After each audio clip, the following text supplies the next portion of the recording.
नमस्कार दोस्तों, स्वागत है आपका फिर से एक बार बातचीत पॉडकास्ट में। आज के हमारे मेहमान काफ़ी सारी चीज़ों को फेस करके अपनी लाइफ कहानी आपको सुनाने वाले हैं और अपने किस्से आपको सुनाने वाले हैं। पत्रकारिता या जर्नलिज्म में एक जाना माना नाम रह चुके हैं, एक बहुत अच्छे वेल नोन इंस्टीट्यूट की मार्केटिंग हेड हैं और साथ ही साथ अभी रिसेंटली वो KBC में भी आए थे। तो स्वागत करते हैं हमारे आज के गेस्ट का, मिस्टर विश्वास गौतम सर। Thank you. आपका हमारे पॉडकास्ट में कुछ ज़्यादा ही तारीफ होगी पर थैंक यू। सर, सबसे पहले तो कैसे हैं आप? बड़ा सब्जेक्टिव क्वेश्चन है तो आंसर मैं किस रिस्पॉन्स पर दूँ? ठीक है, आई एम नॉट हैप्पी अभी सच की जो मैं कर रहा हूँ, बट हाँ सेटिस्फैक्शन इस बात की मिल रही है कि मेरी किताब जो मैं लिख रहा हूँ, अब तीसरी है मेरी ये जी, वो सही ट्रैक पे है, तो वो सेटिस्फैक्शन मिलता है। सर आपने पत्रकारिता में या जर्नलिज्म में काफ़ी समय बिताया है और बड़े बड़े ब्रांड्स के साथ, बड़े बड़े नामों के साथ आपने काम किया है। कोई कुछ नाम आप हमारी ऑडियंस के साथ साझा करना चाहेंगे ताकि वो जान सके कि किन किन शख्सियत से आपका पाला पड़ चुका है और किन किन अखबारों के लिए आप काम कर चुके हैं? ये सवाल ये पूछना चाहिए था कि आप किन किन लोगों से नहीं मिले हैं, क्योंकि मेरी याद में इंडस्ट्री, बॉलीवुड इंडस्ट्री में तो कोई ऐसा है नहीं जिससे मैंने मुलाकात ना करी हो इंटरव्यू के मामले से या ऐसे मुलाकात। पॉलिटिक्स में भी ऐसा दिल्ली में भी ऐसा बहुत टाइम तक तो पॉलिटिक्स में भी ऐसा कोई नहीं था। हाँ, एक मेरे जीवन में मुझे मिसिंग लगेगा कि मैं कभी नरेंद्र मोदी जी का इंटरव्यू नहीं ले पाया। अच्छा। क्योंकि नरेंद्र मोदी जी उस समय गुजरात के CM थे और उनका दिल्ली आना जाना कम होता था और वो इतना प्रोमिनेंट नाम उस समय नहीं था जिस समय मैं जर्नलिज्म में बहुत एक्टिव था जी। तो एक यही थोड़ा मुझे बताएगा कि काश मैंने नरेंद्र मोदी जी का इंटरव्यू भी लिया होता। अदरवाइज़ तो ऐसा कोई बड़े से बड़ा राजनेता हो, बिजनेसमैन हो, स्पोर्ट्समैन हो, फिल्मी हस्ती हो जिससे मैंने बातचीत या जिसका इंटरव्यू मैंने ना किया हो। अच्छा सर, आपने जब अपने टाइम में पत्रकारिता में इतना टाइम बिताया, जर्नलिज्म में इतना टाइम बिताया, तो बहुत सारे किस्से भी हुए होंगे, बहुत सारी कहानियाँ भी हुई होंगी, क्योंकि आप एक अच्छे लेवल पे थे और अच्छे लेवल पे फिर कहानियाँ भी फिर अच्छे लेवल की वाली ही होती हैं। तो कोई कहानी आप साझा करना चाहेंगे हमारी ऑडियंस के साथ? बहुत सारी कहानियाँ ऐसी तो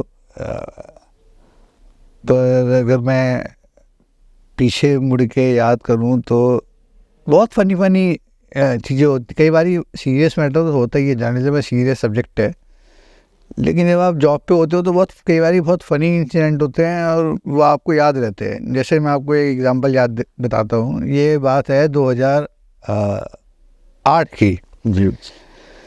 मुझे कहीं से खबर लगी कि हॉलीवुड की सबसे बड़ी one of the biggest actress Angelina Jolie जो है वो दिल्ली आई हुई है। अच्छा।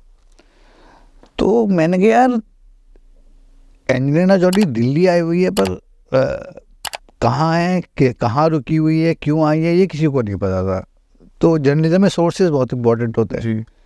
तो मेरे सोर्स ने मुझे बताया कि वो बहुत तगड़ी सिक्योरिटी है उसकी और वो रुकी हुई है कनॉट प्लेस इम्पीरियल होटल में, 5 स्टार होटल है जी। कनॉट प्लेस पे। वहाँ पर वो एंट्री ही नहीं अलाउ कर रहे थे। अगर आप होटल के गेस्ट नहीं हैं तो एंट्री भी अलाउ नहीं थी। तो मैं आपके जैसे ही एक मित्र के साथ वो फोटोग्राफी में आए थे, मैं चेक इन कर लिया झूठा होटल में। अच्छा। और वो झूठा चेक इन करने के बाद रात को हम बैठ गए अपनी गाड़ी के अंदर जी। क्योंकि हमें पता था कि ये सुबह निकलेंगी, क्योंकि ये चाहते नहीं कि पता लगे लोगों को। दिन में निकलेंगी तो सब देख लेंगे, तो ये ऐसे समय में निकलेंगी जब कोई देख ना रहा हो। तो हम गाड़ी में बैठे थे तो गाड़ी हमने बिल्कुल गेट के सामने लगा दी और हम वेट करते रहे। तो 4:30 पौने 5 के करीब सुबह जो है थोड़ी हलचल सी हुई। तो मैंने अपने दोस्त को बोला, मैंने कहा यार मुझे लग रहा है कुछ चल रहा है। तो वो और मैं रेडी हुए। हमें सिक्योरिटी गार्ड से भी खतरा था होटल के। तो कुछ ही पल हुए थे गाड़ी से बाहर निकल के हम खड़े हुए और सामने मेरे एंजेलिना जॉली खड़ी। अच्छा। और मेरे मित्र ने तुरंत 5-6 शॉट एंजेलिना जॉली के मार दिए। और उसके बाद मेरी एंजेलिना जॉली से बात भी हुई, उसने बात भी करी।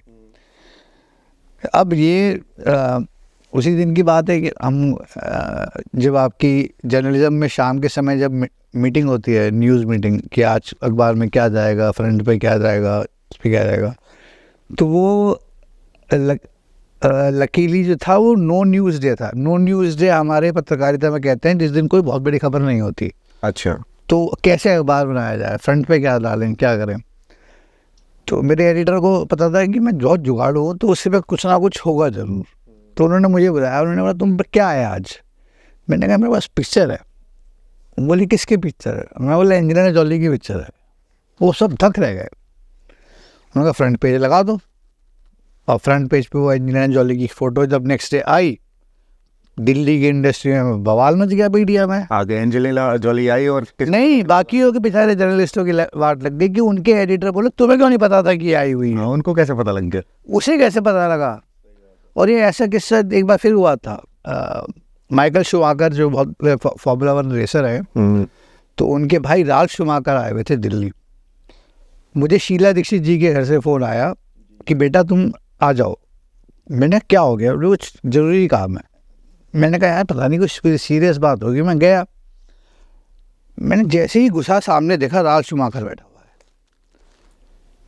फ़ोटो खींचा, मीटिंग हुई, और मैंने खबर ब्रेक करी कि इंडिया में फार्मूला 1 की रेस आने वाली है।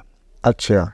उस दिन कम से कम 10-15 स्पोर्ट्स कवर करने वालों की नौकरी ज़रूर गई होगी, क्योंकि एडिटर ने ये बोला, स्पोर्ट्स एडिटर जो भी थे अखबारों के, कि एक लड़का जो आपका स्पेशल पेजेस लिखता है, स्पेशल स्टोरीज लिखता है, वो जर्नलिस्ट भी नहीं है, एक तरह से रिपोर्टर भी नहीं है, उसके पास एक खबर है कि राल्फ शूमाकर दिल्ली में है और तुम्हारे पास क्यों नहीं है। तो ऐसी बहुत किस्से हुए जिसमें मैं मैट डेमन से मिला। अच्छा। मैं गोवा में गया हुआ था किसी काम से, तो मैं बीच पे चल रहा था, थोड़ा आगे बढ़ा, मैं एक आदमी पे मेरी नज़र पड़ी, मैं थोड़ा आगे गया, मैंने तो आदमी देखा हुआ लग रहा है। वापस आया, वापस आके मैं वहाँ बैठा, तो मैंने बोला सीधा, मैंने कहा आर यू मैट डेमन। तो वो हंसने लगा, बोला यस। वो बॉर्न लेगेसी एक मूवी आई थी, उसकी शूटिंग गोवा में हुई थी। अच्छा। तो वो बिल्कुल नॉर्मल लोगों को या रिकॉग्नाइज नहीं कर पा रहे थे, क्योंकि वो कैंडोलम बीच जो है, जब मोस्टली फॉरेनर्स होते हैं वहाँ पर, तो किसी का ध्यान नहीं जा रहा था। वो बाई चांस मेरा ही लग था कि मैं सीधा टकराया, और फिर मैट डेमन ने मुझे इंटरव्यू दे दिया।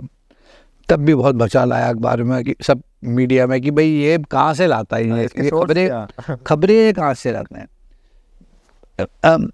मैं बोलूँगा कि अब जो है ना, ये मैंने जर्नलिज्म से पीछे हटने का जो डिसीजन लिया, और फिर मैं एजुकेशन इंडस्ट्री में घुसा, उसका मेन रीज़न ये आया कि जब फेसबुक और ट्विटर का आना हुआ, तो खबरें नहीं रही।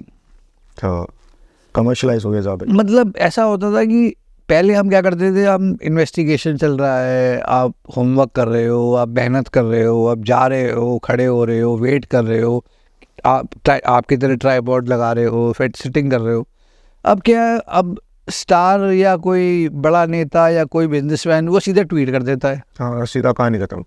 तो अब क्या खबर हो रही है, वो ट्वीट पे जब आ चुकी, तो ब्रेकिंग न्यूज़ क्या किया है, वो तो पहले ब्रेक हो गई, वो तो ट्विटर पे आ गई। आप तो अब के जर्नलिस्ट क्या कर रहे हैं, वो पहले से ट्विटर पे, फेसबुक की खबरें जो है, वो अगले दिन वो उसको थोड़ा और बड़ा करके लगा देते हैं।